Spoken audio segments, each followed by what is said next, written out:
Hey guys, Scott here. This video is just my thoughts on the 2v8 mode in Dead by Daylight. There's no real analysis here or anything like that or any in-depth discussion. I just want to go over it. I think when behavior does something good, we need to say they did something good. And this is pretty much the most fun I've had in Dead by Daylight I can't even remember. This is scary, I played the game off stream for fun today because I just wanted to keep playing it. Now, the only huge downside is the queue times are ridiculous. They're like 15 minutes for killer, and that's because it's so fun. And everybody has been wanting to play killer with somebody for pretty much since the game came out. So we have way too many people wanting to play it, and we have a scenario here where it's actually too much of a good thing. So that's the biggest downside, is that it's literally so fun everybody wants to do the killer role. Now, I also played the survivor role too, and I also actually had a pretty good time. Granted, I was playing in a group of 5 people from chat and stuff like that, so we had a lot more people. It wasn't just all randoms. I would imagine playing the solo queue as survivor is probably pretty rough. Also, I would imagine playing killer solo is probably pretty rough too. A lot of killers have powers that really benefit from Discord and communication and things like that. And if you don't have those, Hillbilly, for example, is pretty shit, honestly. Hillbilly is only good with communication, for example. So I would imagine solo queue in both sides for this is pretty not great. But if you've got at least one other person to play with, then I think this mode is the most fun thing probably that they've ever done since I started playing the game. No new killer, no new perks or build or map or anything can come close to scratching a different game mode that is actually fun with, you can actually play killer with a friend now. So initial thoughts in terms of balance. All the maps seem pretty okay, except the Azarov's map. For some reason, the Azarov's map seems like 5 times stronger than the other maps in favor of Survivor.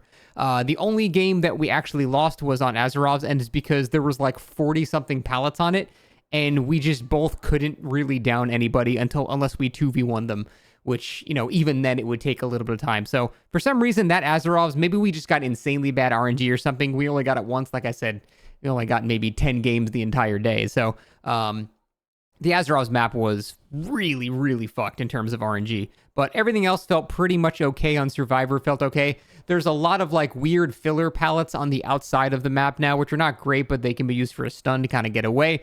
And there's some new tiles, it seems like. So the game overall is pretty different. But balance-wise, I have to say it felt remarkably okay. For something I thought was going to be a complete chaotic what is happening psycho shit mode, it was actually surprisingly balanced. We had a lot of close games on both sides. It never really felt like a massive stomp either way. It just felt good, strangely, somehow. I think they actually did a pretty good job with the base powers that the killers have. When we saw the whole Billy thing, I was like, oh, that's a dumb idea. But then actually playing with somebody that also knows how to play the game, and you can call out when the exposure is going to happen and stuff like that, you can actually set up a lot of really good shit. So I actually think they did a pretty good job so far. I think this is a great foundation for this mode. And here's the problem. This mode's temporary for now. They're going to make this permanent, seeing the response to it. They have to make it permanent. They'd be stupid not to. But it's going to be really slow adding more content to this mode because they have to be really careful. Every new killer they add is going to have some weird interaction with another killer. What if you step in a trapper's trap, but then Deathslinger shoots you? Do you get reeled in? Does it just break the chain? Does it actually down you? Does it hurt? There's so many variables that could happen with every single possible killer. So I think this slow drip method of adding killers to the game is the best way to do it, because other than a couple of maps just having the issue that the other maps were having, it's not even a 2v8 specific issue where there's missing chunks. Other than that, I didn't really notice anything super bugged. I noticed a couple of fat shaming spots and just little things like that, but it all functioned pretty well. I don't know if I just got lucky or something, but it seemed remarkably polished and balanced, which is not at all what I expected. I expected just pure chaos and just crazy shit going on. There was that too, but it felt fair, which is kind of crazy. So overall, I absolutely love 2v8. I will be very sad when it's gone. I don't even want to play regular DBD anymore, but we have to figure out a way to make these queue times better.